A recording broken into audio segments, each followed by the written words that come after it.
UP चुनाव के नजदीक आते ही राजनीतिक की गलियारों का भी मौसम बदलते दिख रहा है। ऐसे में सरकार विपक्ष की नाकामियों को गिना रही है तो विपक्ष सरकार की। आज हम बात करने जा रहे हैं उन मुद्दों की कि असल में कितने वादे और दावों पर हुआ है काम, कितनी तस्वीर बदली तो कितनी रह गई अधूरी। 2022 को लेकर के क्या कुछ है नई रणनीति। नमस्कार, मैं हूँ आस्था तिवारी और आप देख रहे हैं न्यू राइजिंग इंडिया। और आज इस खास बातचीत में हमारे साथ बिटूर से भाजपा विधायक अभिजीत सिंह सांगा जुड़ चुके हैं। तो आज हम इनसे करेंगे इसी मुद्दे पर कुछ बात। सबसे पहले आपका बहुत बहुत स्वागत है अभिजीत जी हमारे चैनल पे। अभिजीत जी, चूँकि एक आप राजनीतिक जगत का एक उभरता हुआ चेहरा है, तो सबसे पहले हम आपसे यही जानना चाहेंगे कि आपके राजनीतिक सफ़र की शुरुआत कैसे हुई। देखिए, जहाँ तक बचपन से, क्योंकि हमारा राजनीतिक परिवार रहा, हम देखते रहे अपने बड़े बुज़ुर्गों को, अपने चाचा को, अपनी माता जी को, लेकिन राजनीति से दूर रहे।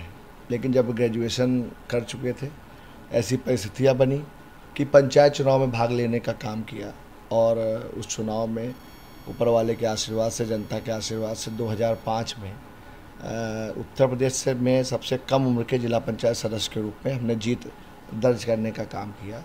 और उसके बाद निरंतर जनता के जनसेवा के लिए निरंतर काम करते रहे। और उसमें एक जो उत्साह, जब जनमानस आपको हाथों हाथ लेता है तो एक आपके अंदर उत्साह का संचार होता है। परिस्थितियाँ बनती गईं। 2012 में विधानसभा का भी चुनाव लड़ने का मौका मिला। कांग्रेस पार्टी ने मुझको टिकट दिया। उस समय लगभग 27 साल की उम्र में मुझे चुनाव लड़ने का मौका मिला। और जनता ने, भले वो मैं चुनाव हारा, लेकिन मेरी पहचान जनता ने बनाने का काम किया। उस दौर में लगभग 52,000 वोट कांग्रेस पार्टी से मिलना ग्रामीण क्षेत्र में एक बहुत बड़ा एक विषय था। और वो उत्साह निरंतर जनमानस ने मेरे साथ बनाए रखने का काम किया।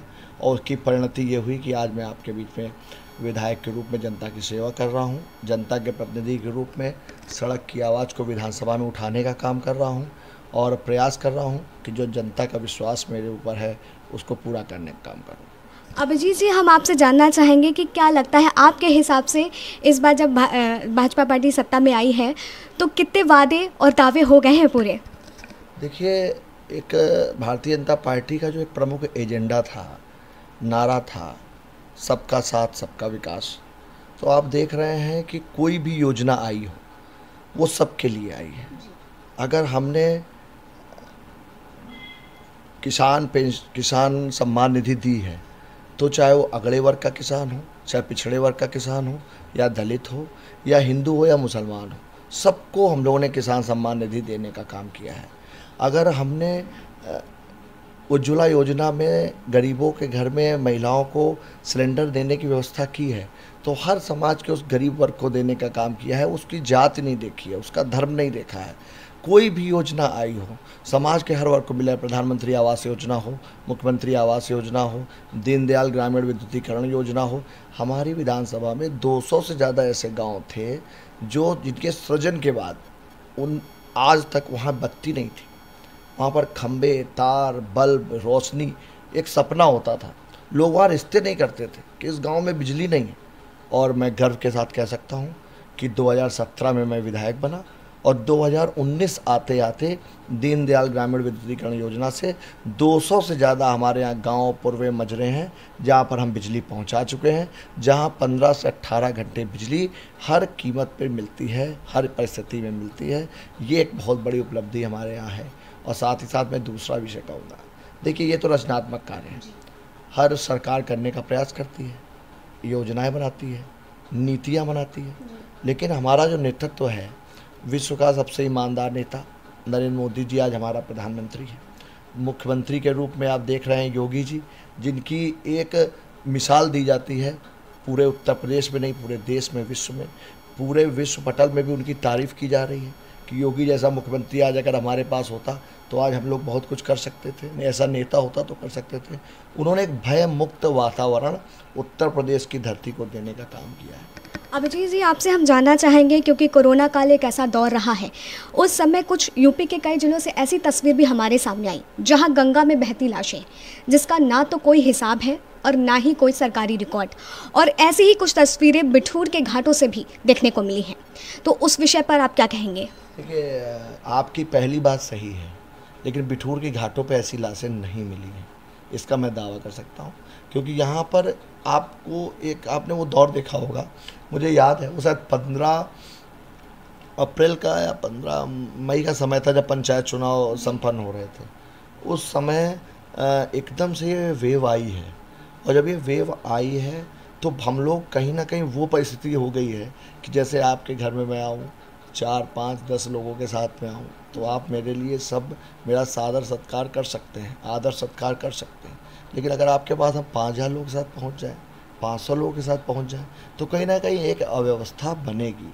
इस वेव की कहीं ना कहीं मैं तो कहूँगा कि एक, क्योंकि ईश्वरीय व्यवस्था है, इतनी बड़ी आपदा हमारे ऊपर आने जा रही थी, इसका कहीं ना कहीं आकलन में जो भी रहा हो, मैं इसको स्वीकार भी करूँगा कि हो सकता है कहीं कमी रही हो। लेकिन देखिए, ये समस्या आई और कितनी जल्दी इसको कंट्रोल किया गया, कितनी जल्दी हमारे कानपुर में हमने रामा मेडिकल कॉलेज में जिस समय ऑक्सीजन मात्र 2 घंटे की बची थी, हमने मुख्यमंत्री जी से गुहार लगाई कि अगर यहाँ पर ऑक्सीजन नहीं आई तो सैकड़ों मरीज ऑक्सीजन के अभाव में दम तोड़ देंगे। हमारे कानपुर के बहुत से नर्सिंग होम्स में ऑक्सीजन नहीं हो पा रही थी, लेकिन मुख्यमंत्री जी की संवेदनशीलता देखिए, कोरोना रोगी होते हुए उन्होंने हमारा फ़ोन उठा करके उस व्यवस्था को संपन्न कराया और कानपुर में ऑक्सीजन की किल्लत होने के बावजूद भी ऑक्सीजन की पूर्ति कराई।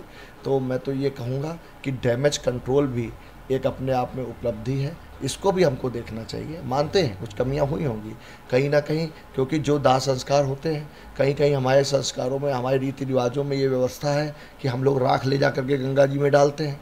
कहीं कहीं पे हो सकता है, बहुत से मैंने ऐसे परिवारों को भी देखा है जो अपने मृत परिजनों का शव लेने को तैयार नहीं थे। उस दौर में भी कहीं उन लोगों से भी गलतियाँ हुई हैं। तो इसका मैं जवाबदेही, क्योंकि हम सरकार में हैं, हमारी सरकार है, जिम्मेदारी हमारी है, जवाबदेही हमारी है, उसके लिए हम तैयार हैं।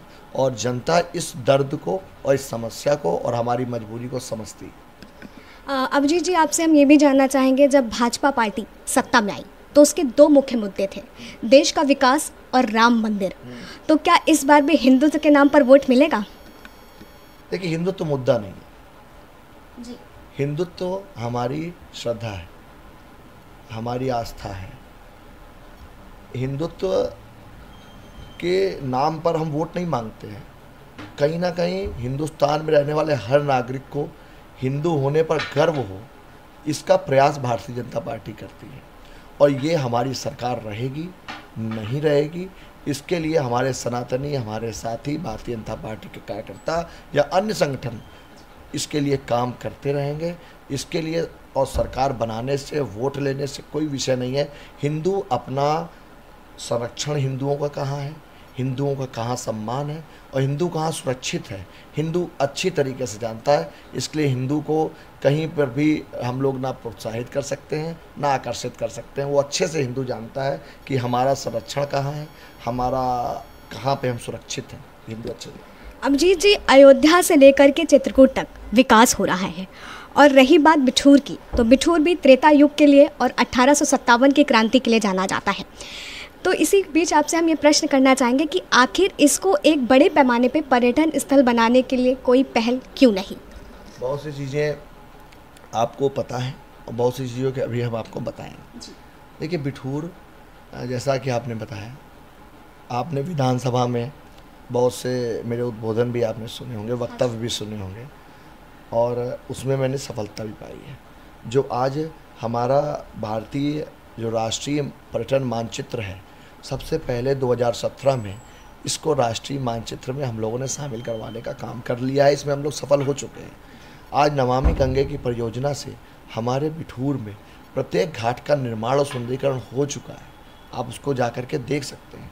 ये व्यवस्था मात्र 2014 में माननीय प्रधानमंत्री जी के बनने के बाद से ही व्यवस्था शुरू हो गई थी, लेकिन इसको गति जब हमारी प्रदेश की सरकार योगी आदित्यनाथ जी की बन गई है, तब इसको प्रदेश में गति मिलना शुरू हुई। हमारे बिठूर में सभी घाटों का निर्माण हो चुका है। हमारे बिठूर में स्टेडियम का निर्माण हो रहा है। हमारे बिठूर में आपको शायद याद हो कि 2017 के पहले लोग कल्याणपुर से बिठूर वाले मार्ग पर आने के लिए अपना रास्ता बदल देते थे। लोग वंदना से होकर के आते थे। जैसे ही 2017 में माननीय योगी जी मुख्यमंत्री बने हैं, मैं बहुत गर्व से कहूँगा कि ये लगभग 20 करोड़ का मार्ग उन्होंने सबसे पहले बिठूर का आवागमन के लिए अप्रोच मार्ग, आज चौबेपुर बिठूर मार्ग आप देख सकते हैं बन रहा है, 70% काम पूर्ण हो चुका है। आज कल्याणपुर बिठूर मार्ग लगभग 90% कार्य पूर्ण हो चुका है। कुछ डिवाइडर्स का काम कल्याण सिंहपुर के आगे चल रहा है। हमारा मंदना बिठूर मार्ग बहुत अच्छी स्थिति में है। आज बिठूर को 24 घंटे बिना अवरोध के बिजली हर समय, आज से नहीं जब से सरकार है तब से मिल रही है। बिठूर के लिए बिठूर महोत्सव जो बिठूर की पहचान हुआ करता था, जो पूर्व की सरकारों ने, सपा सरकार ने, बसपा सरकार ने इसको बंद कर दिया था। मेरी एक मांग पर माननीय मुख्यमंत्री जी ने बिठूर महोत्सव को पुनः प्रारंभ करके कहीं ना कहीं बिठूर के उस गौरव इतिहास को नई पीढ़ी को बताने के लिए सांस्कृतिक कार्यक्रम का शुभारंभ करा दिया है।